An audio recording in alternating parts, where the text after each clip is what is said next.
11 સ્ટો હીટરના element વિવિધ ક્ષમતામાં ઉપલબ્ધ છે. હા સ્ટો હીટર એલિમેન્ટ 500, 700, 1000, 1500 અને 2000 વોટમાં ઉપલબ્ધ છે. 212 સ્ટો હીટરમાં મુખ્ય ભાગો જણાવો. સ્ટો હીટર એક લોખંડનો બેઝ પોર્સલિનની ગોળ ખાંચાદાર પ્લેટ એલિમેન્ટ અને કનેક્ટર હોય છે. 213 ઇન્કન્ડેસન્ટ લેમ્પ કયા સિદ્ધાંત ઉપર કાર્ય કરે છે? ઇન્કન્ડેસન્ટ લેમ્પ ઇલેક્ટ્રિસિટીની ગરમીની અસરના સિદ્ધાંત ઉપર કાર્ય કરે છે. 214 રિલકટન્સનો આધાર કયા પરિબળો ઉપર રહેલો છે? 1. ફલ્કસના માર્ગના સમપ્રમાણમાં. 2. ફોર્સ સેક્શનલ એરિયાના વ્યસ્ત પ્રમાણમાં. 3. પદાર્થ વિશિષ્ટ રિલકટન્સ ઉપર રહેલો છે. 215 મોટરમાં કેમ્પર વાઇન્ડિંગ કયા મૂકવામાં આવે છે? મોટરમાં કેમ્પર વાઇન્ડિંગ પોલ ઉપર મૂકવામાં આવે છે. 216 બે અર્થિક વચ્ચે કમસે કમ કેટલું અંતર રાખવામાં આવે છે? બે અર્થિક વચ્ચે 5 મીટર જેટલું અંતર રાખવામાં આવે છે.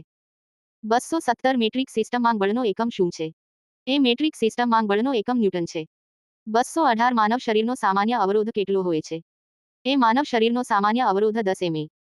219 સીસા અને ટીનમાંથી બનાવેલ ફ્યુઝ વધુમાં વધુ કેટલા એમ્પિયર સુધી ઉપયોગમાં લઈ શકાય છે? સીસા અને ટીનમાંથી બનાવેલ ફ્યુઝ વધુમાં વધુ 5 એમ્પિયર સુધી ઉપયોગમાં લઈ શકાય છે.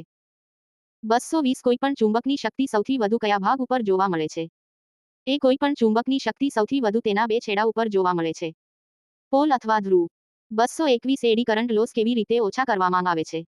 મેગ્નેટિક કોરને લેમિનેટ કરીને એડી લોસ ઘટાડવામાં આવે છે. 222 જનરેટરના મુખ્ય પ્રકાર જણાવો. જનરેટરના મુખ્ય બે પ્રકાર છે. 1. Self excited. 2. Separately excited. 223 એસી માંગ પીક ફેક્ટર એટલે શું? સી માંગ મેક્સિમમ વેલ્યુ અને આરએમએસ વેલ્યુની સરેરાશને પીક ફેક્ટર કહેવામાં આવે છે. પીક ફેક્ટર બરાબર maximum value RMS value. 224 switch અને ફ્યુઝ વચ્ચે શું તફાવત છે? સ્વિચ સર્કિટને ઓન ઓફ કરે છે જ્યારે ફ્યુઝ વધુ પડતો વીજ પ્રવાહ મળતા સર્કિટને ડિસકનેક્ટ કરે છે. 225 લોખંડ અને તાંબાના ફ્યુઝ લગાવવાનો ગેરફાયદો શું છે? આ ફ્યુઝ વધુ ગરમીએ પીગળી જાય છે. 226 અર્થિંગ માટે મીઠું અને કોલસાનો ઉપયોગ શાથી કરવામાં આવે છે? મીઠા અને કોલસાના ઉપયોગથી અર્થિંગ પ્લેટની આસપાસ ભેજ બની રહે છે. 227 કોઈપણ ઇલેક્ટ્રિક ઉપકરણનું અર્થિંગ શાથી કરવામાં આવે છે? કોઈપણ ઇલેક્ટ્રિક ઉપકરણનું અર્થિંગ કરવાથી શોક લાગવાનો ભય રહેતો નથી. 228 ઘરગથ્થુ વાયરિંગ માટે કઈ સાઇઝના અર્થ વાયરનો ઉપયોગ કરવામાં આવે છે? ઘરગથ્થુ વાયરિંગ માટે 14 ગેજના વાયરનો ઉપયોગ કરવામાં આવે છે. 229 કોઈપણ ફ્યુઝ સામાન્ય વીજપ્રવાહ કરતાં કેટલા ગણા વીજપ્રવાહ પર સર્કિટ ડિસકનેક્ટ કરી દે છે? 1.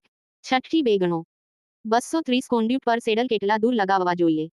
1 મીટરથી વધારે દૂર ન લગાવવા જોઈએ. 231 કોન્ડ્યુટ વાયરિંગમાં ક્રોસ બેન્ડ ક્યાં વાપરવામાં આવે છે? કોન્ડ્યુટ વાયરિંગમાં ક્રોસ બેન્ડ આઉટર વાયરિંગમાં વાપરવામાં આવે છે.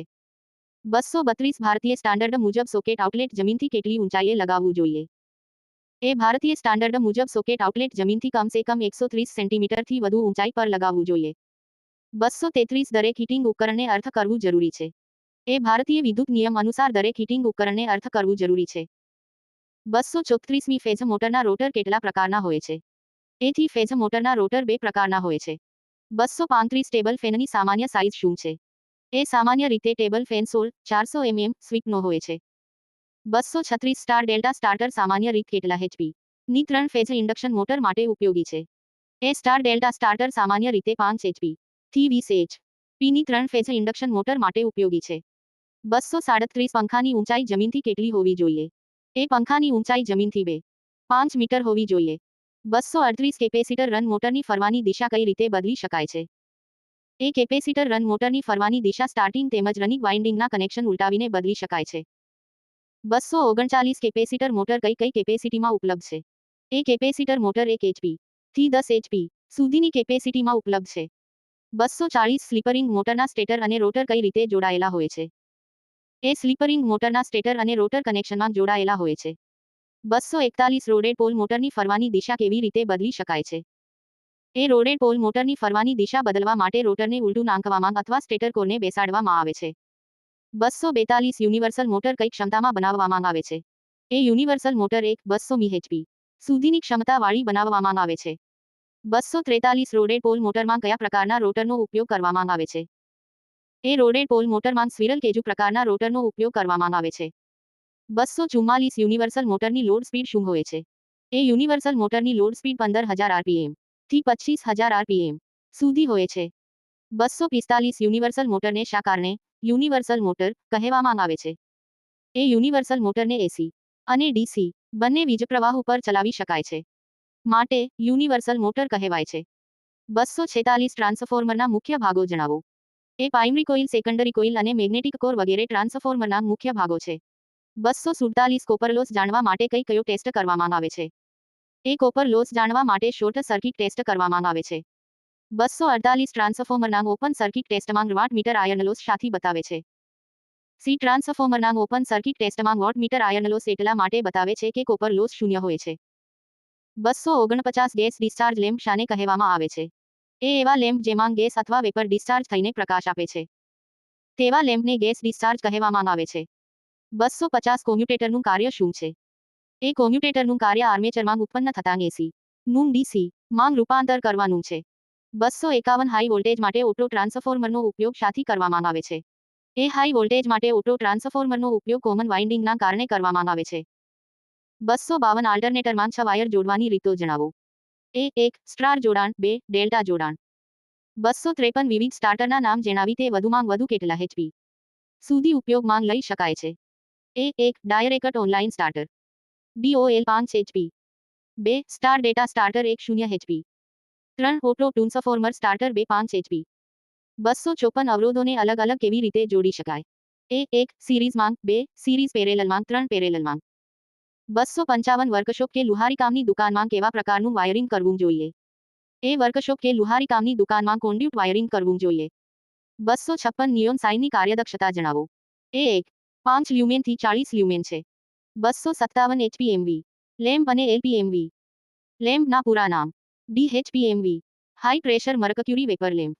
LPMV low pressure mercury vapour lamp. 258 insulation અવરોધનો આધાર કઈ બાબત ઉપર રહેલો છે? એ 1 લંબાઈ, 2 જાડાઈ, 3 લાક્ષણિકતા. 259 આલ્ટરનેટનું આઉટપુટ શામાં આપવામાં આવે છે? એ આલ્ટરનેટનું આઉટપુટ KVA માં આપવામાં આવે છે, કારણ કે લોડ સર્કિટના પાવર ફેક્ટરની જાણ હોતી નથી. 260 ભીની જગ્યા અથવા ભેજયુક્ત જગ્યા પર કયા પ્રકારનું વાયરિંગ કરવામાં આવે છે? એ ભીની જગ્યા અથવા ભેજયુક્ત જગ્યા પર બેટન વાયરિંગ, PVC અથવા CTS વાયરિંગ કરવામાં આવે છે. 261 AC એનર્જી મીટરમાં મુખ્ય ભાગો જણાવો. એ 1 current coil, 2 pressure coil, 3 aluminium disc, 4 spindle, 5 power factor adjuster, 6 કાયમી ચુંબક. 262 ઓટો ટ્રાન્સફોર્મર લો વોલ્ટેજ પર સાથી ઉપયોગમાં લેવામાં આવે છે. C auto transformer low voltage પર જ ઉપયોગી છે કારણ કે તેની પ્રાથમિક અને સેકન્ડરી કોઇલ એક જ કોર ઉપર વાઇન્ડ હોય છે. 263 ટ્રાન્સફોર્મરમાં કઈ વાઇન્ડિંગ જાડા તારની હોય છે? એ ટ્રાન્સફોર્મરમાં લો વોલ્ટેજ વાઇન્ડિંગ જાડા તારની હોય છે. 264 ફેઝ મુજબ ટ્રાન્સફોર્મર કેટલા પ્રકારના હોય છે? એ 2 પ્રકાર હોય છે. 1 સિંગલ ફેઝ, 2 3 ફેઝ. 265 ટ્રાન્સફોર્મરની ડાઈ ઇલેક્ટ્રિક સ્ટ્રેન્થ શું છે? એ ટ્રાન્સફોર્મરની ડાઈ ઇલેક્ટ્રિક સ્ટ્રેન્થ 125 kV cm છે. 266 ટ્યુબ લાઇટની કાર્યદક્ષતા શું હોય છે? એ ટ્યુબ લાઇટની કાર્યદક્ષતા 60 લ્યુમેન વોટ છે. 267 ફ્લોરેસન્ટ ટ્યુબ ચાલુ બંધ થતી હોય તો તેના શાં કારણ હોઈ શકે?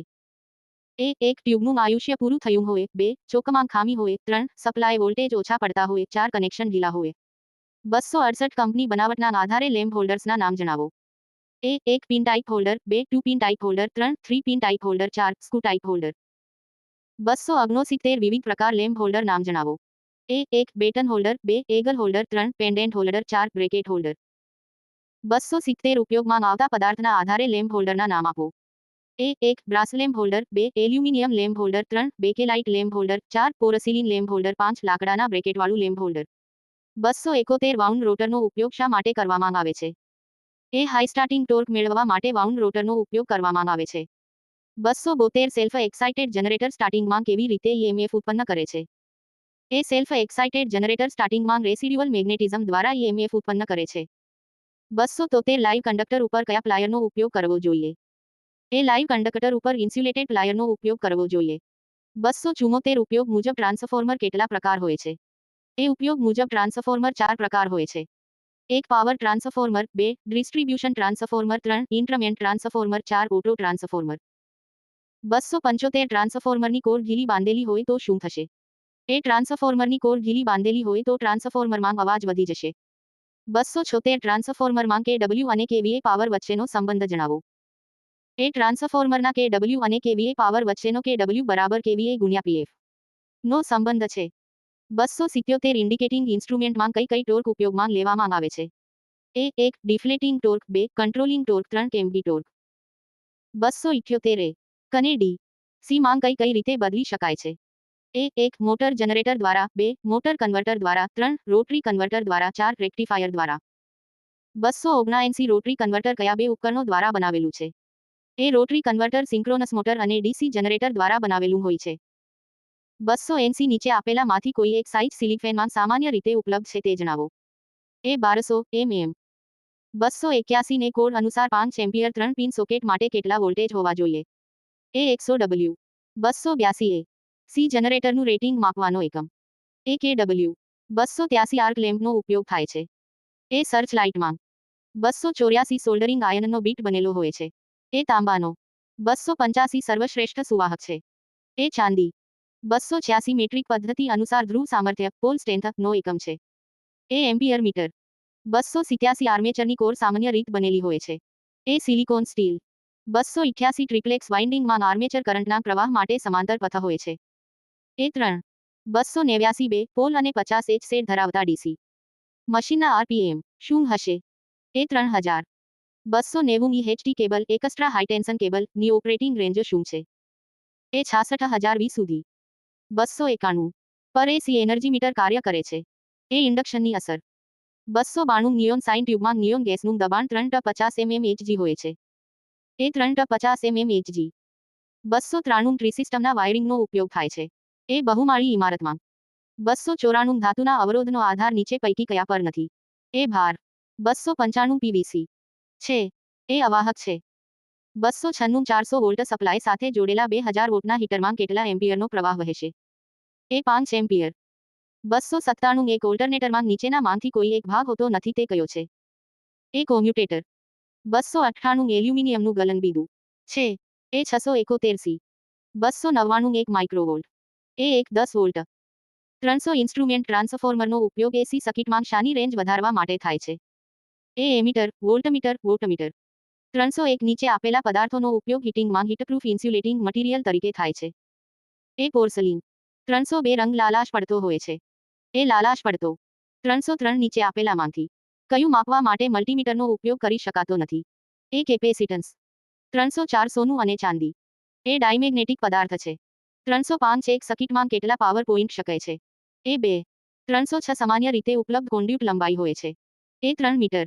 307 એક ટ્રાન્ઝિસ્ટર અને તાપમાન પ્રત્યે સંવેદનશીલ હોય છે. એ વોલ્ટેજ, કરંટ, તાપમાન. 308 એસસીઆર ને વડે ચકાસી શકાય છે. એ ઓહ્મમીટર. 309 એક પિકોફેરાડ.